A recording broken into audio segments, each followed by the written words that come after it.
In this lesson, we'll focus our attention to another aspect of the OSI model. Specifically, we'll focus on the network layer and data packets, and additionally the IP Internet Protocol usage. And so you want to keep in mind that IP lives at the network layer.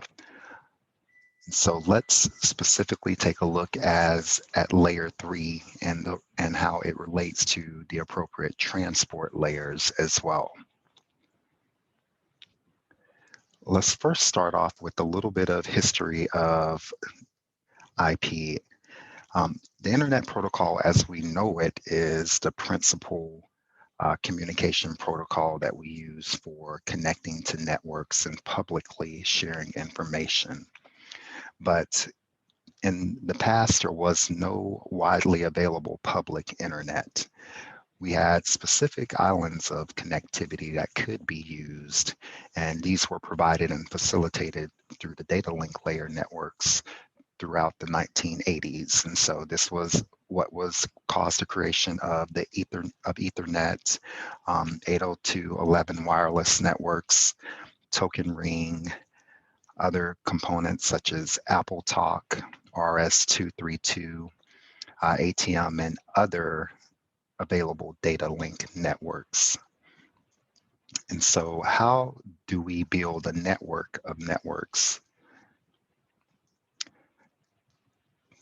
To build a network layer that can address and interconnect all sorts of different data link networks, we need to include appropriate protocols that will allow for the transmission of data. This took a little bit of time to develop and refine the protocols. The initial version of IP was introduced for everybody to utilize with version 4. It provided for 2 built-in transport protocols, and these protocols were TCP and UDP. And so let's first take a look at the IP datagram format that we utilize. In IPV4, which was the first widely available used IP protocol, we made use of internet working methods that could be utilized in order to transmit data using packet switch networks. So with IPv4, we were able to deploy a number of specific resources for use. With IP datagram format, we make use of 32-bit addresses, and so that provides for a specific limit on the number of addresses that are available. Specifically, we have 2 to the 32 addresses available. And after that, we can't have any more addresses that are used. And so with IPv4, we can reserve special blocks for private networks, and then also other addresses for multicast addresses. And so with the IP datagram, we have to keep in mind the specific aspects that are used. We have our protocol version that is kept in the datagram. We have our header linked. We have the type of data that is used. We have the total datagram linked. We have appropriate flags and identifiers that are used for fragmentation and reassembly. We have a segment that represents the maximum number of remaining hops. We have our upper layer protocol that delivers the payload. And we have our appropriate timestamp, record route taken, and list of routers that have been visited as well. And so with the overhead, we want to consider we have 20 bytes of TCP, 20 bytes of IP, which can amount to 40 bytes plus the application layer overhead as well.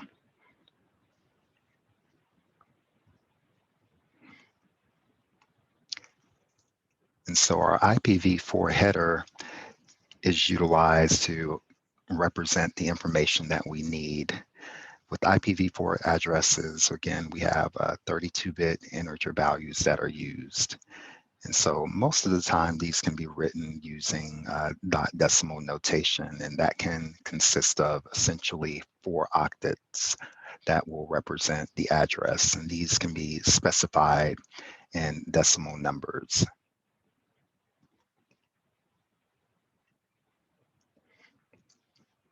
When we consider the TCP header, the TCP segment header, we want to keep in mind that it consists of a segment header and a data section. The segment header is going to contain 10 fields that are utilized, and then there are going to be optional fields. And these are represented using the pink background that we have.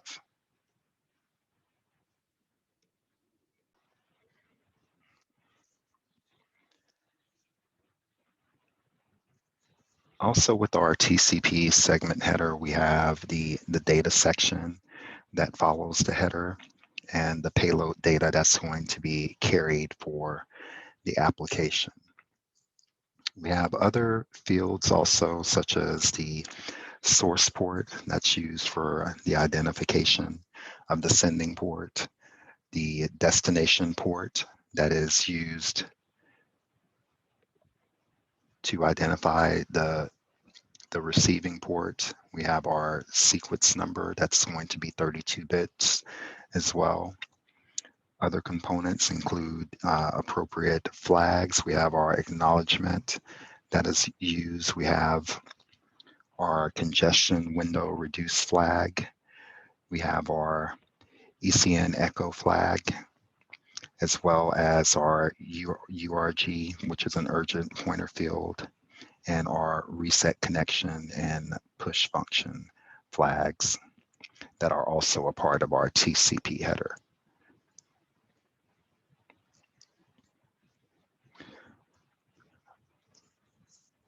Another utility associated with IP is fragmentation. And in fragmentation, we want to find one way to deal with segments that are too big to fit in a single datagram. And so these are normally considered deprecated. And so IPv6 doesn't allow it, and IPv4 doesn't really need it. When we focus our attention on IP addressing, we want to remember that we have 32 bits that are represented as 4 octets. And these are, again, delineated with 4 decimal dotted quads. And so in this sense, the address of 130.207.7.31 becomes a hexadecimal address, and each of the 4 numbers is decimal for a single byte. We also need a mask, and we use it to divide the IP address into a network part and a host part. We use a 32-bit number that will start with 1s and end with 0s. The network part is under the 1s in the mask.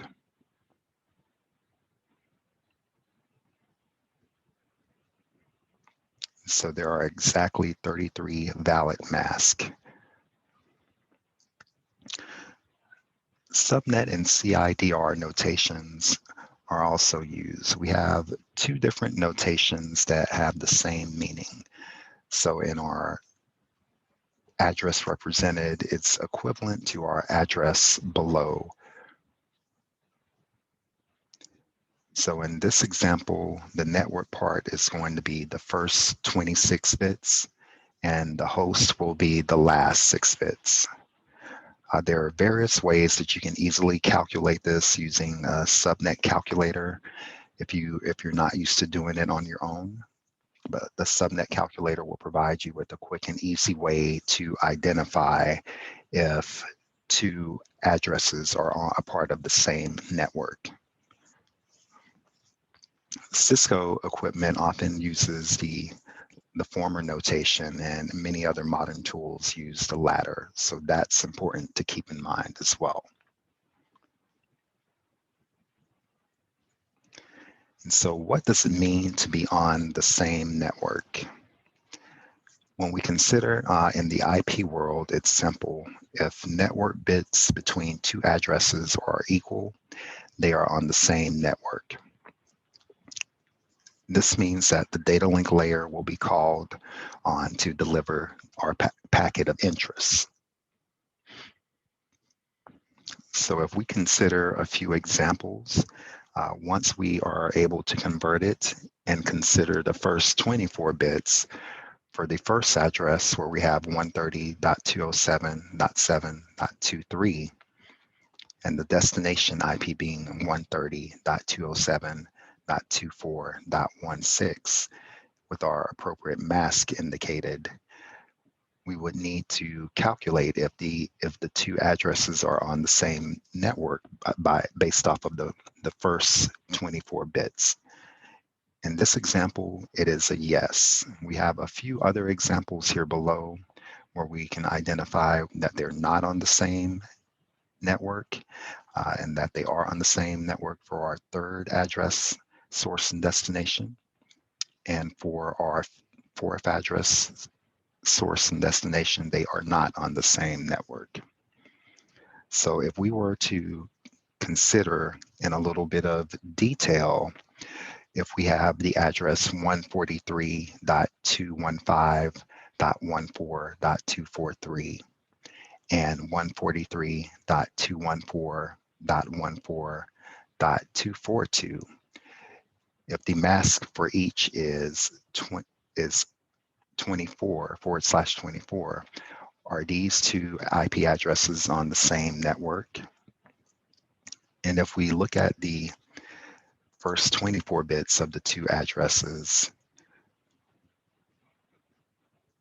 we get 143.215.14.0 and 143.214.14.0. And so are they the same number?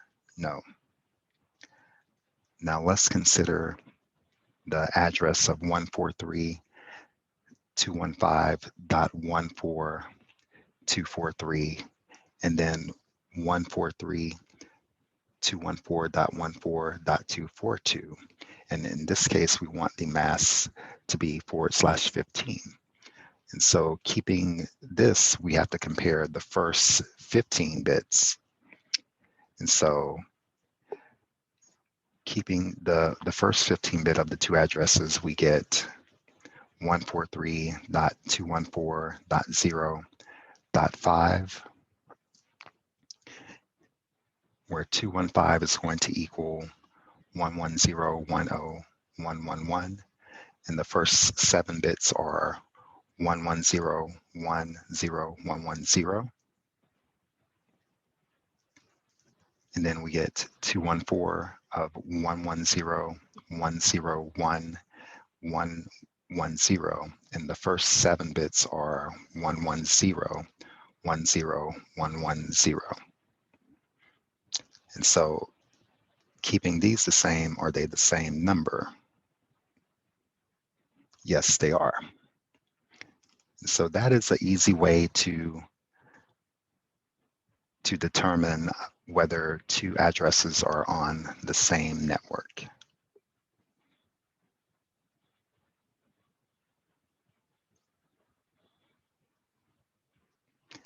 And so let's consider subnets. You want to remember those islands of connectivity and the mask that we use. The first rule of IP routing is if you're on the same network, you punt it to the data link layer to deliver. Otherwise, you use your IP routing table to forward it to another IP host. And how can you tell if you're on the same network? The mask tells you how many leading bits are the network part of the IP address. If the network part of the destination address matches the network part of your interface addresses, then you're on the same network. You really only need the mask on the last hop to understand that. And so all hosts on a data link level network get assigned IP addresses that have the same network part and hence the same mask as well. And so if you want to consider connecting the islands of networks, you'll have your data link layer networks connected by IP hosts. Now, where exactly do the masks come in? This is where you queue. All the masks here are going to be 24. And so the blue blobs are representing different IP networks. And the three routers pass traffic between the three outer networks that are used.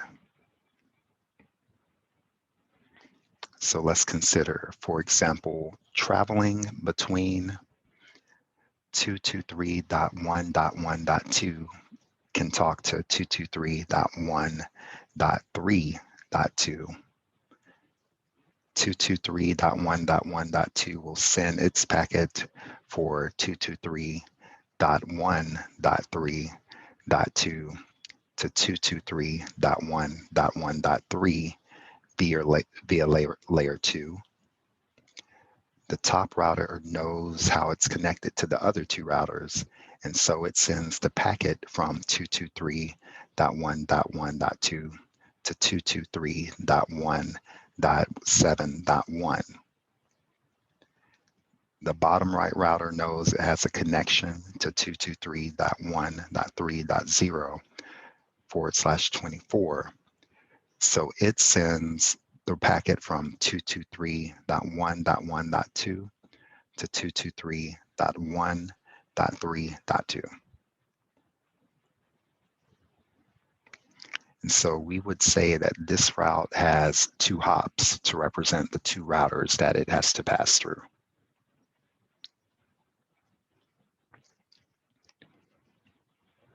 And so a little bit of history about IP classes. In the dark ages, the subnet mask could be derived from the network address. Now that's what we called classful addressing. In classful addressing, we had the 32-bit IP address divided into five subclasses represented as Class A, Class B, Class C, Class D, and Class E. These all had specific prefixes to start with. Class A starting with 0, Class B with 01, Class C with 011, Class D with 0111, and Class E with 1111 for the prefix, and specific masks for Class A, B, and C being 8, 16, and 24. So each of these classes had a specific range of IP addresses. And with Class D and E, these were reserved for multicast as well as other experimental addressing schemes.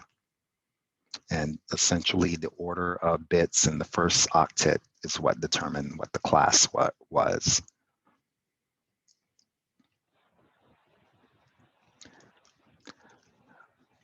And so CIDR, which is classless interdomain routing, came about when we ran out of appropriate IP addresses in 1995.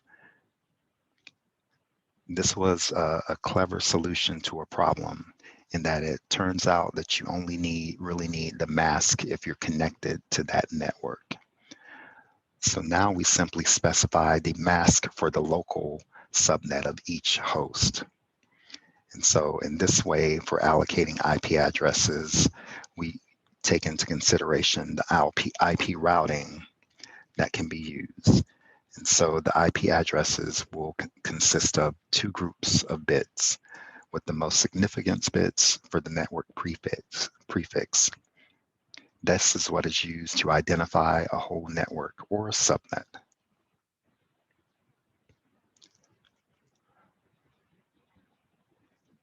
And so with an IP routing table to take into consideration, if the destination is on our network, then we send the packet to the data link layer.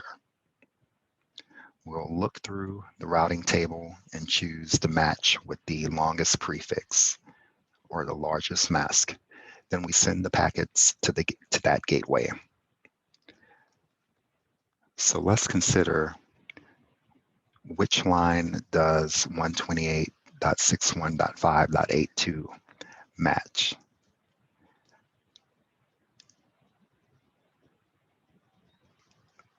And how about 130.207.5.9?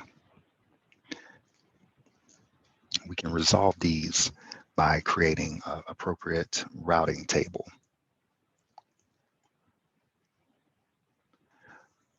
So let's look at layers 3 through 5 and that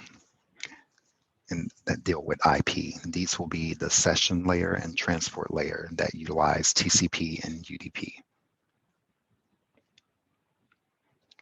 TCP and UDP are the two most common IP transport protocols. In IP, we can recall that the division between L4 and L5 is not necessarily well defined.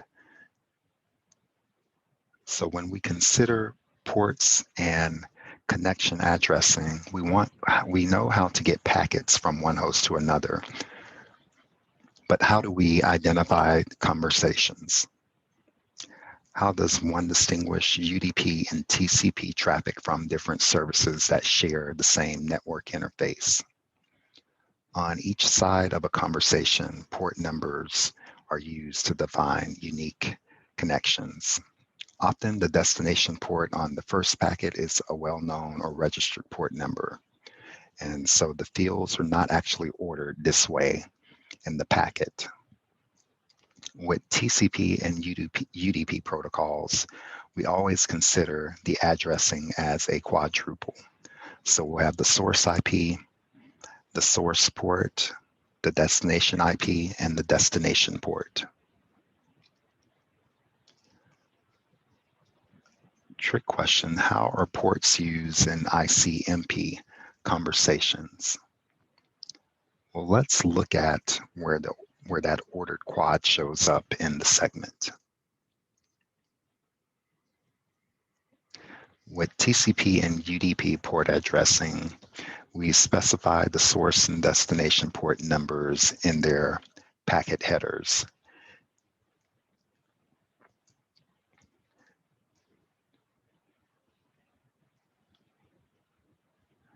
So along with the source and the destination IP addresses and the transport protocol, this enables application running on hosts on a TCP IP network to communicate efficiently. And so the TCP and UDP port numbers are used in order to keep track of different conversations. Both source and destination ports can count. So well-known port numbers are traditionally from 1 to 1023. Ports of 1024 and above are considered dynamic port numbers. And so registered port numbers for vendor-specific applications are now allowed above the number 1024.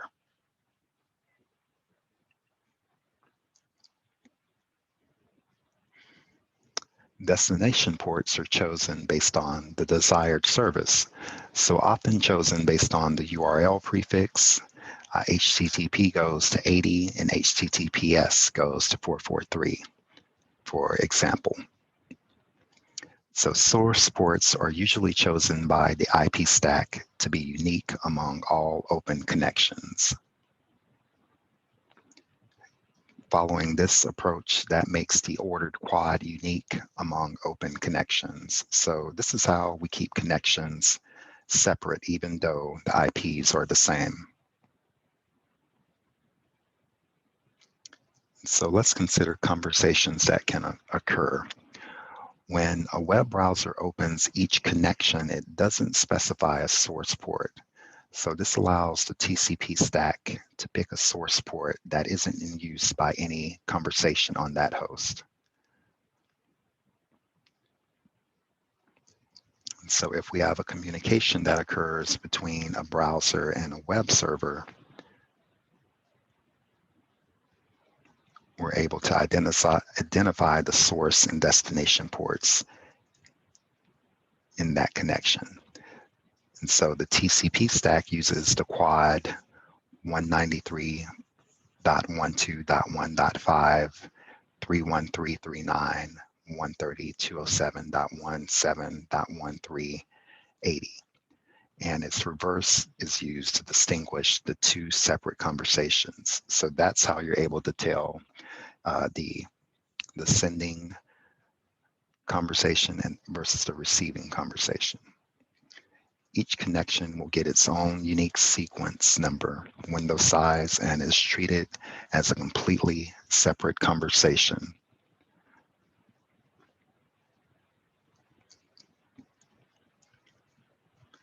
Stateful firewalls can also be used.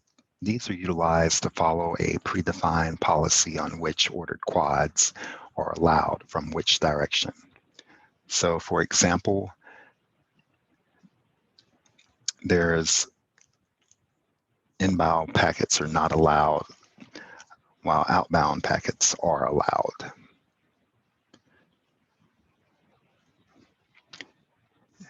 And so with a stateful firewall, this is going to be situated within layers 3 and 4, and it keeps track of the state of the active network connections while also analyzing incoming traffic to help mitigate potential risk. Records state on connections as they are open, and this requires a local state table called the connection table. And the state is going to be the most recent or immediate status of a process or application. When considering it with the firewall, this is representing the state of connections that are stored. And so this will compare packets to the connection table first to automatically allow return traffic. Any inbound traffic to other ports will be dropped since no policy rule allows it.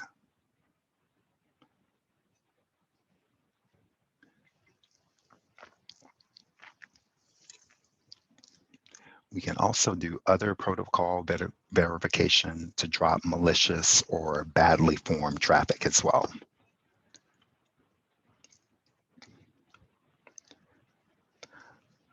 Another important component is the network address translation. This is what is utilized between a private network and the internet.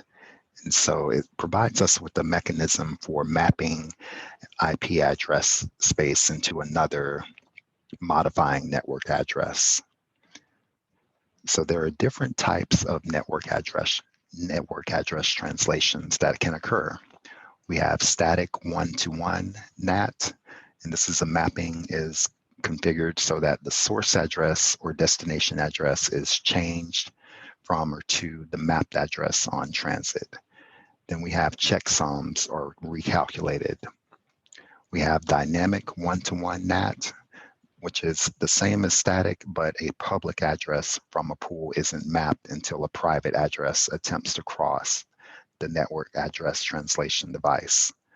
So the public address is returned to the pool when the conversation ends.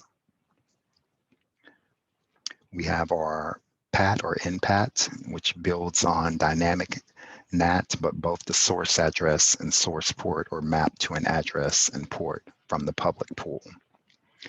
An NPAT is typically the way we share a single public IP address among multiple hosts.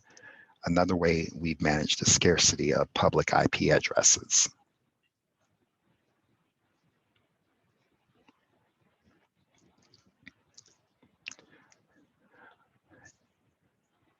For communicating between two nodes on a network, we need to establish a programming technique using network socket programming.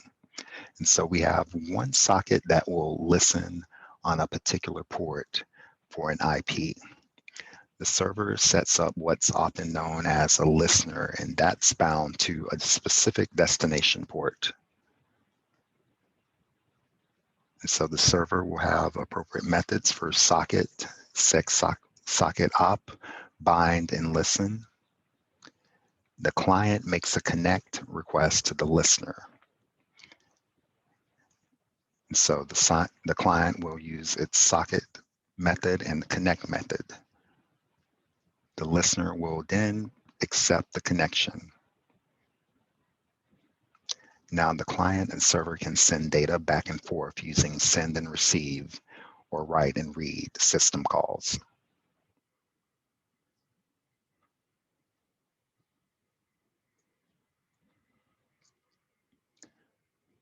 And so here we have a simple example to illustrate the implementation of this functionality for socket, listen, accept, and read and write on an example server.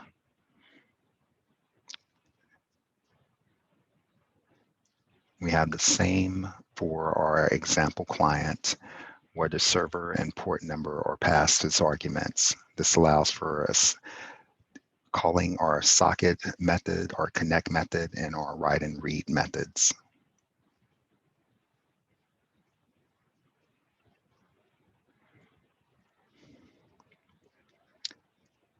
We can make use of remote procedure calls.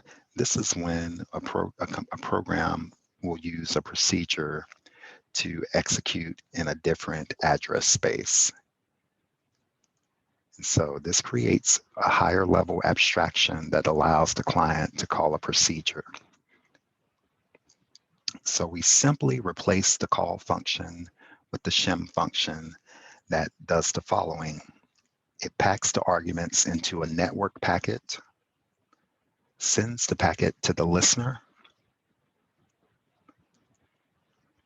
waits for a message from the listener with the function return value.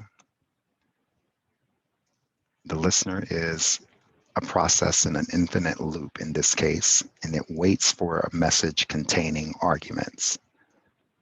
It'll unpack the arguments, calls the function with the arguments, packs the result value into a network packet, and then sends the packet back to the sender.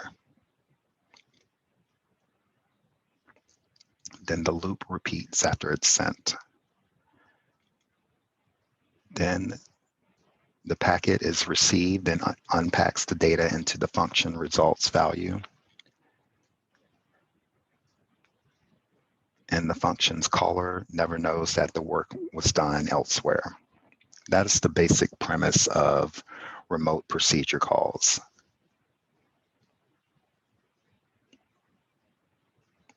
This is what we call as a location transparency.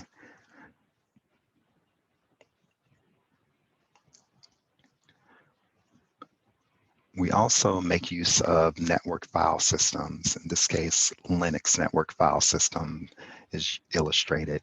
So instead of making an IO call to a local storage, the file system passes the read call through RPC to another Linux system. So the NFS server fulfills the function call and sends the results back. So in this lesson, we provided with an overview of understanding appropriate protocols for IP, transport, and session through TCP and UDP protocols as well.